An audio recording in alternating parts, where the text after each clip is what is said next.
कली म्हणजे कलहाचे रूप। ज्या घरात कृष्ण कीर्तन वा कृष्ण कथा होत असेल तेथे कली जाऊ शकत नाही। अर्जुन अजून आला नव्हता। धर्म व भीम दोघेच बोलत होते। इतक्यात अर्जुनही तेथे आला। त्याच्या चेहऱ्यावर तेजाची यत्किंचितही छटा दिसत नव्हती। युधिष्ठिराने त्याला विचारले, तुझ्या चेहऱ्यावरचे तेज कुठे गेले? दारावर आलेल्या अतिथीचा सत्कार केल्याशिवाय तू कधीही राहिला नाहीस व त्यांना भोजन दिल्याशिवाय तू भोजन केले नाहीस।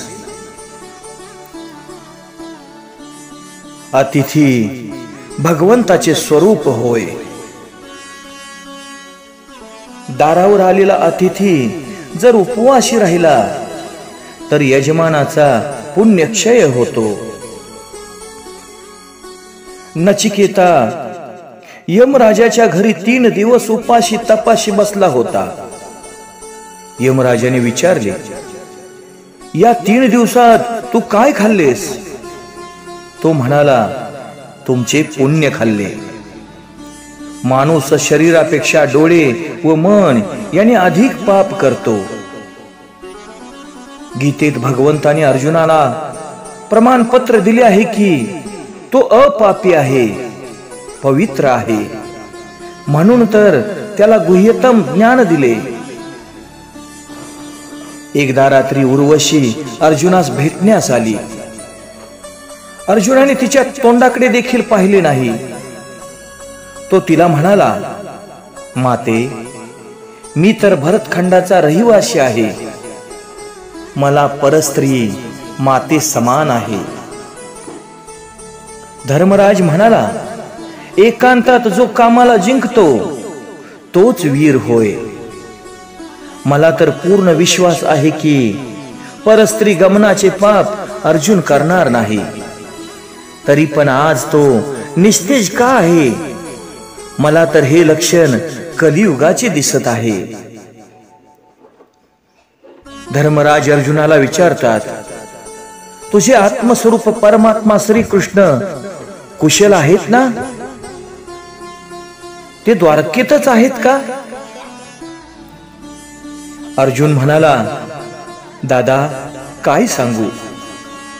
माझ्या प्रभूने माझा त्याग केला आहे। ज्यांनी लाक्षागृहातून आम्हाला वाचविले ते आता निजधामास गेले आहेत। प्रभूने मला अंतकाळी सोबत नेले नाही। ते मला म्हणाले होते, तू तेव्हा माझ्या सोबत आला नाहीस तर आता तुला मी कसा नेऊ? मी तुला जे गीता शास्त्राचे ज्ञान दिले आहे ते तुझे रक्षण करील।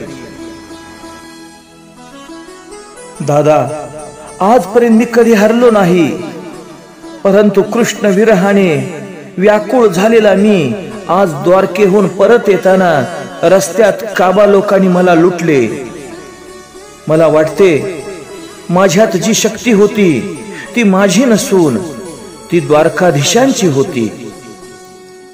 आता ते गेल्यामुळे ती शक्तीही निघून गेली आहे। मला प्रभूच्या या अनंत उपकारांचे स्मरण येत आहे। लाक्षागृहासारख्या अनेक संकटापासून त्यांनी आमचे रक्षण केले होते। जय जय राम कृष्ण हरी।